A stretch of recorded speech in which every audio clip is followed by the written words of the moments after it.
Student, आज मैं आप लोगों को एलसीएम और एचसीएफ के भाग 3 पार्ट में ले जा रहा हूं। और जहां पे आप देख रहे हैं स्क्रीन पर एलसीएम मैंने आपको पिछले वीडियो में बता दिया था कि किस प्रकार निकलता है। आज मैं भाग 3 में आपको बताऊंगा कि एचसीएफ भाग विधि से कैसे निकालते हैं, फिर गुणनखंड विधि से हम लोग कैसे निकालते हैं, फिर भिन्नों का हम लोग एचसीएफ कैसे निकालते हैं, और घातांक का हम लोग एचसीएफ कैसे निकालते हैं। और इस पे आधारित जितने भी क्वेश्चन हैं जो कि आपको बहुत ही आसान मेथड से बताया जाएगा। बिल्कुल आपको रटने की आवश्यकता नहीं है, केवल आप लास्ट तक वीडियो को जरूर देखिएगा। और पसंद आए तो चैनल को सब्सक्राइब और लाइक शेयर जरूर करिएगा। तो चलिए हम लोग सीखते हैं कि एचसीएफ भाग विधि से कैसे निकालते हैं। तो हम एक छोटा सा एग्जांपल लेते हैं। जैसे मान लीजिए कि हमको 6 और 8 का एचसीएफ निकालना है। एचसीएफ मैंने आपको स्पष्ट रूप से बताया था कि एचसीएफ को हम लोग अगर इंग्लिश में बोलेंगे तो हाईएस्ट कॉमन फैक्टर बोलते हैं, और हिंदी में महत्तम समापवर्तक। अब इसको हाईएस्ट क्यों बोला जाता है या अधिकतम क्यों बोला जाता है वो मैंने अच्छी तरह से आपको बताया है। अगर आपको नहीं समझ में आया तो हमारा पिछला वीडियो जाकर देख लीजिएगा कि एचसीएफ और एलसीएम होता क्या है, तो आपको अच्छी तरह से समझ में आ जाएगा कि हाईएस्ट इसको क्यों बोला जाता है। तो चलिए हम लोग भाग विधि से इसको देखते हैं। जैसे जो बड़ा होता है उसमें छोटे अंक का हम लोग भाग देते हैं। तो देखिए 6 पंजा 6 एकम 6, ठीक है। और यहाँ पे हम घटाएंगे, 8 में से 6 गया, 2 आया 2। अब देखिए यहाँ पे जो 2 आया शेषफल बचा है, फिर इसी को हम लोग क्या करेंगे इस तरह से, और जो जिससे हम लोग भाग दिए हैं वो यहाँ पे लिख देंगे, ठीक है। और फिर 2 तिहाई 6, ठीक।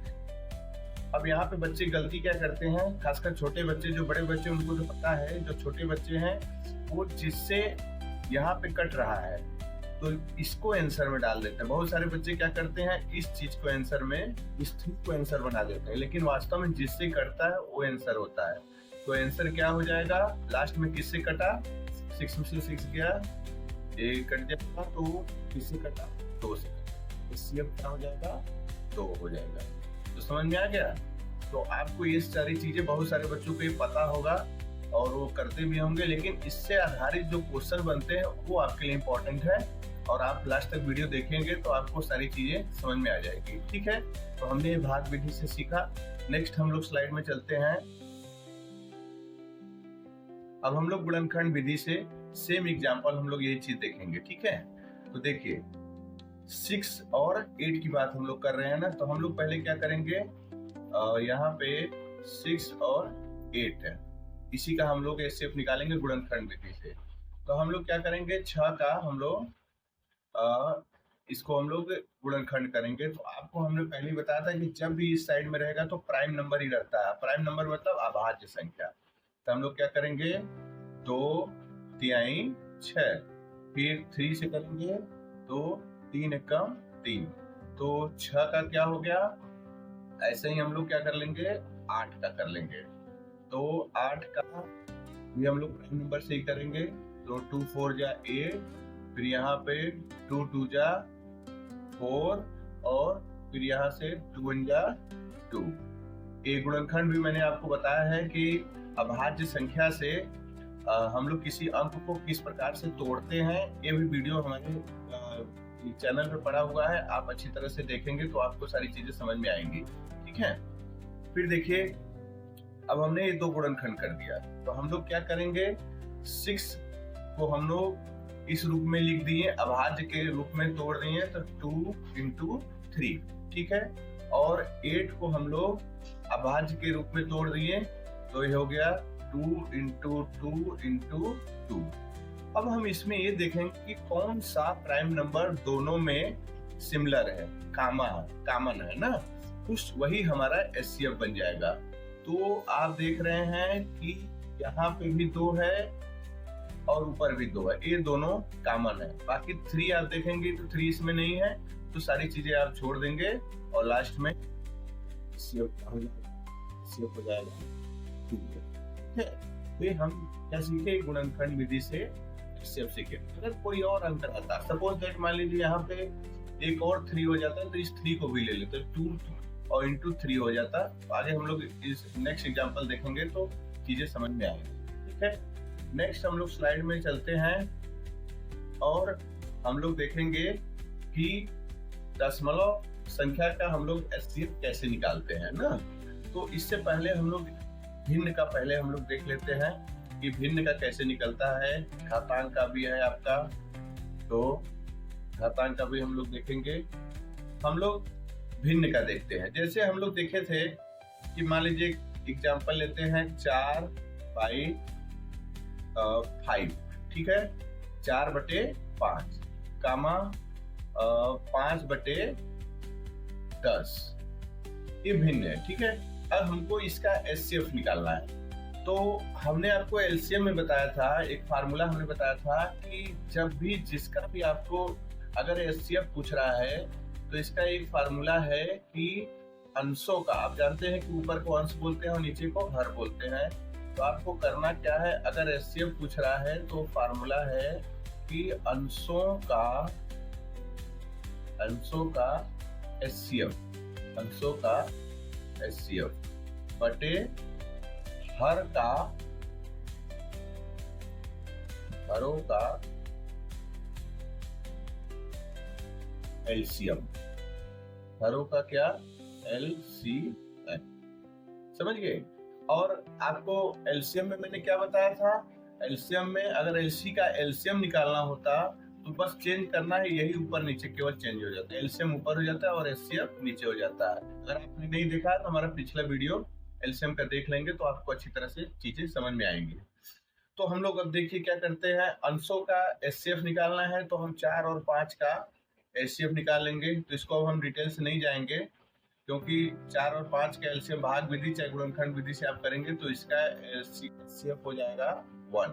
कितना हो जाएगा 1।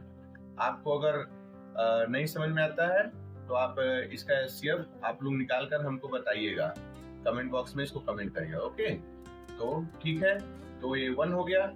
और 5 और 10 का LCM, ठीक है, जल्द से निकाल के हमको कमेंट बॉक्स में करिएगा आप लोग कि 5 और 10 का LCM कितना होगा। मैंने आपको दोनों मेथड से बताया है, तो इसका LCM हो जाएगा 10। ठीक है, तो अब हम इसी फार्मूला में रख देंगे। तो अंशों का क्या हो गया, अंशों का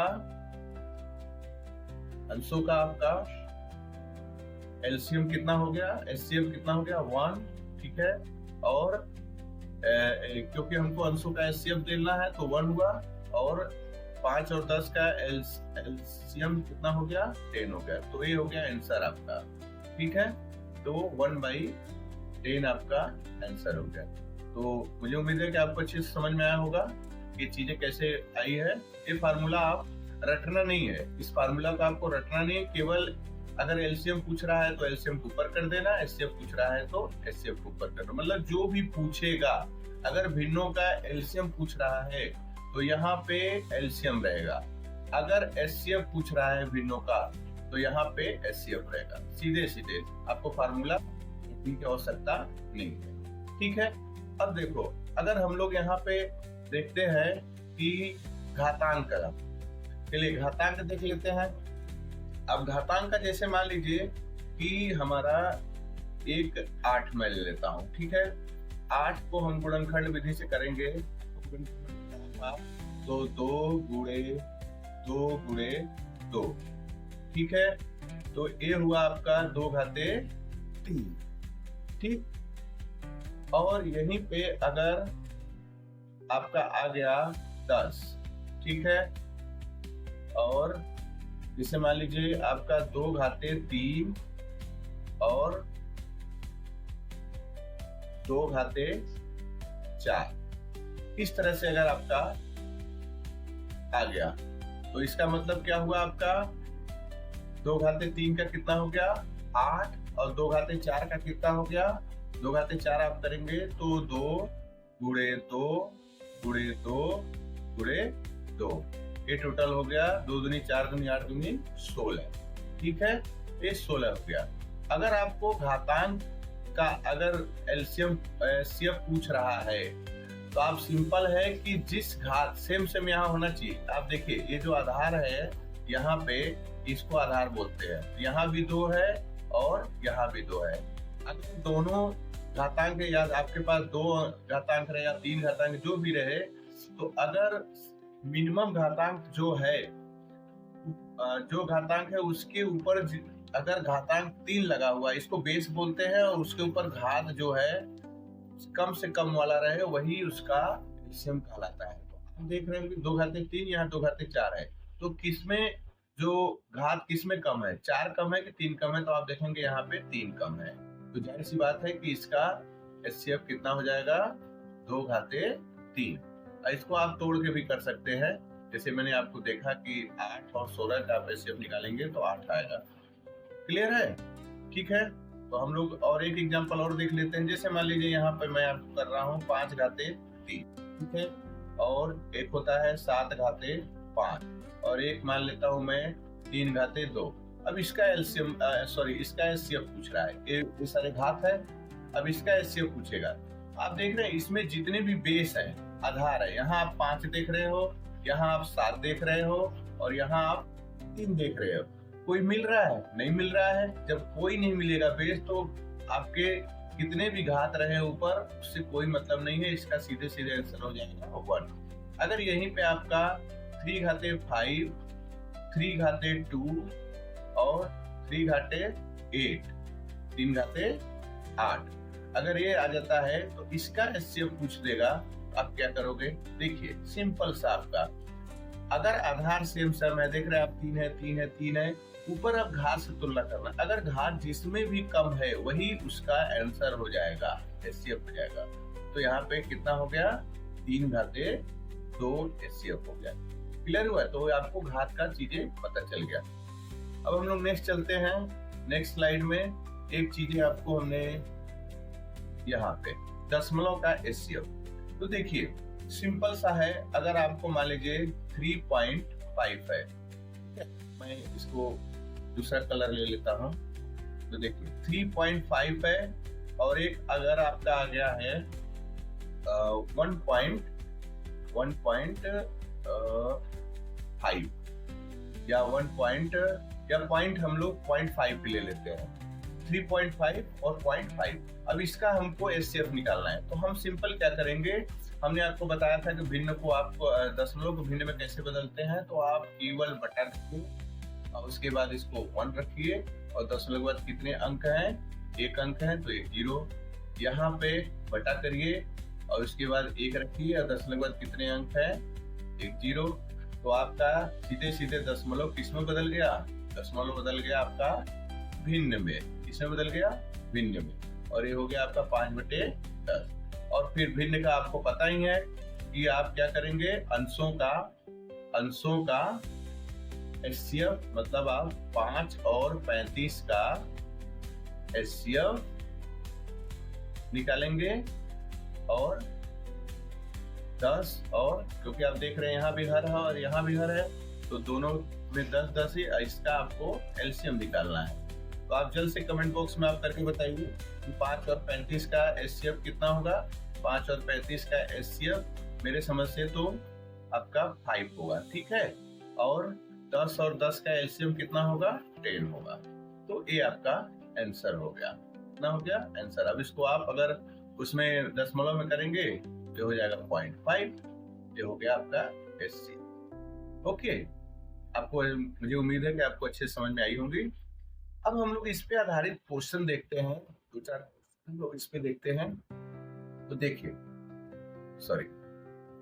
तो यहाँ पे हमारा जो स्लाइड है, अब इसमें मैं क्वेश्चन आपको लेकर आया हूँ। आप देखिए, ये मोस्ट इम्पोर्टेंट है।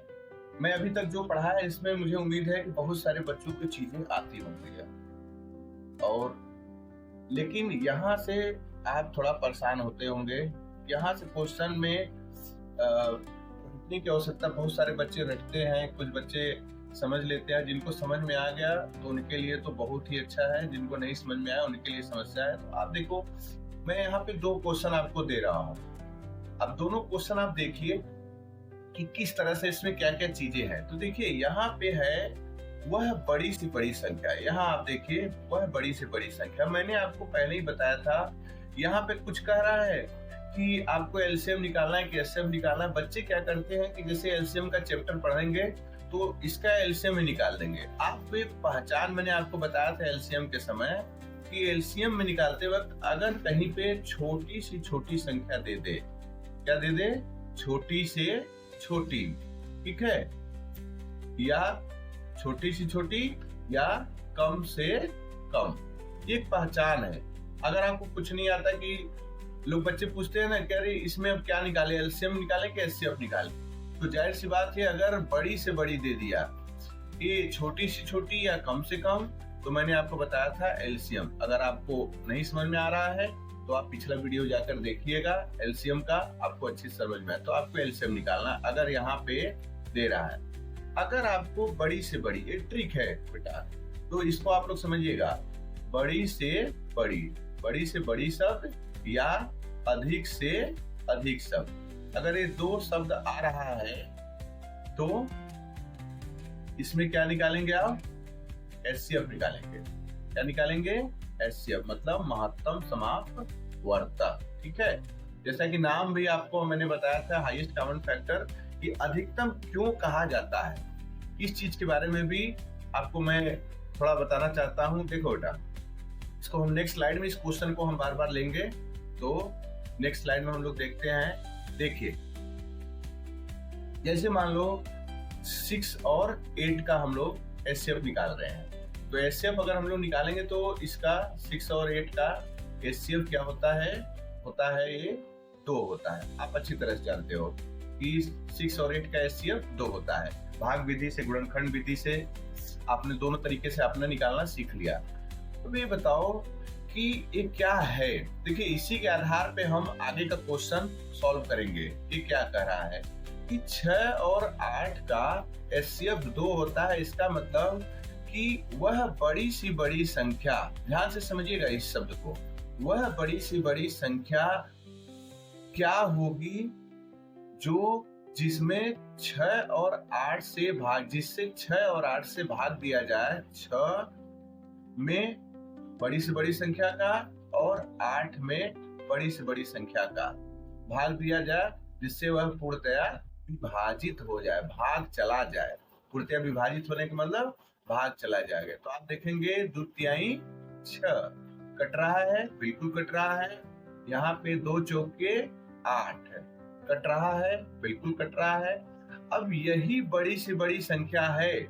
आप देखेंगे कि ये जो आप 2 निकाले हैं, यही बड़ी से बड़ी संख्या है। अब आप 2 से ऊपर आप देखेंगे जितने भी प्राकृतिक संख्या होंगे, कोई भी एक संख्या आप नहीं निकाल पाएंगे जो कि दोनों को काट दे। मैक्सिमम 2 ही है जो कि दोनों को विभाजित कर सकता है। आप देखिए 3, अगला इससे बड़ी संख्या तो आप 3 है। अब 3 को क्या आप 6 से काट सकते हैं, कट जाएगा। लेकिन 8 को काट सकते हैं, नहीं कटेगा। तो जाहिर सी बात है ये कट गया, ये नहीं होगा। अब 4 देख लेते हैं, क्योंकि 2 से बड़ी तो 4 भी है, लेकिन इसको चेक करना है हमको। तो 4, 6 में 4 का भाग देंगे, कटेगा, नहीं कटेगा। और लेकिन 4 को 8 में 4 का भाग दीजिए, कट जाएगा। तो हमको वह बड़ी से बड़ी संख्या चाहिए जो दोनों को पूर्णतया विभाजित कर दे। इसीलिए तो इसका नाम पड़ा है बड़ी से बड़ी या लघु महत्तम समाप्त वर्तक। महत्तम मतलब बड़ा से बड़ा ना, तो ये है इसीलिए इसका। अब इससे बड़ी पूरा आप जितनी भी प्राकृतिक संख्या है आप नहीं देखेंगे जो कि 6 और 8 को पूर्णतया विभाजित कर दे, इसलिए इसका नाम ही पड़ा है एचसीएफ। इस चीज को जो समझ लिया तो आप जितने भी क्वेश्चन है, देखिए अब पीछे का क्वेश्चन मैं आपको बताता हूँ। देख, यहाँ पे लिख रहा है वह बड़ी से बड़ी संख्या कौन सी होगी जो 6, 8, 12 को पूर्णतया विभाजित करती हो। अब सबसे बड़ी बात कि जब बड़ी से बड़ी बात आ गई तो हम आंख मूंद के इसको क्या करेंगे, महत्तम समाप्त वर्तक हम इसका निकालेंगे। तो चलिए निकालते हैं हम लोग, ठीक है। हम लोग निकालते हैं, देखते हैं कैसे निकलता है। 6 और 6, 8, 12 था ना, तो हम लोग कोई भी विधि ले सकते हैं। जैसे मान लीजिए हम लोग भाग विधि लेते हैं, हमको तो भाग विधि अच्छा लगता है, तो हम देखते हैं तो 6 1 जा 6 है, ठीक है। तो यहाँ पे आपका 2 आया और फिर इस 6 को यहाँ पे यहाँ लाएंगे और 2 2 3 जा 6 है, तो ये हो गया आपका कट गया। तो इन दोनों को काटने से 2 अंक काटने से आपका आया 2। और तीसरा हमारा संख्या था क्योंकि हमको 6 8 12 का निकालना है। अब इन दोनों से हमको 2 आया, अब 2 फिर इसमें भाग देंगे, अगर कट जाता है तो एचसीएफ वही होगा, 2 ही होगा। तो 2 छक्के 12, तो देखिए तो तीनों अंकों को हमने काट दिया, फिर 3 अंक का एचसीएफ हुआ। तो इसका एचसीएफ कितना हो गया 2, ठीक है। तो यही बड़ी से बड़ी संख्या है जो कि 6 को 8 को और 12 को तीनों को विभाजित कर दे सकता है। बाकी इससे बड़ी संख्या कोई नहीं होगी। अगर आप 3 आंसर लेते हैं तो 3 इसमें ये तो कट जाएगा, ये कट जाएगा, लेकिन 8 नहीं कटेगा। 4 आंसर लेते हैं तो 4 में ये कट जाएगा, ये कट जाएगा, लेकिन ये नहीं कटेगा। फिर ऐसे आप बढ़ते जाएंगे, कोई भी ऐसा अंक नहीं मिलेगा प्राकृतिक संख्या जो कि तीनों को काट दे। तो सबसे बड़ी संख्या यही है, क्या है, यही है, 2 है, ठीक है। तो आपका आंसर क्या हो गया 2, ठीक है। तो पूर्णतः विभाजित करने वाली संख्या आपका 2 हो गई। तो आपने देखा कि इसका आंसर आप क्या होगा, वह बड़ी से बड़ी संख्या कौन सी होगी जो 6 8 को पूर्णतः विभाजित कर दे।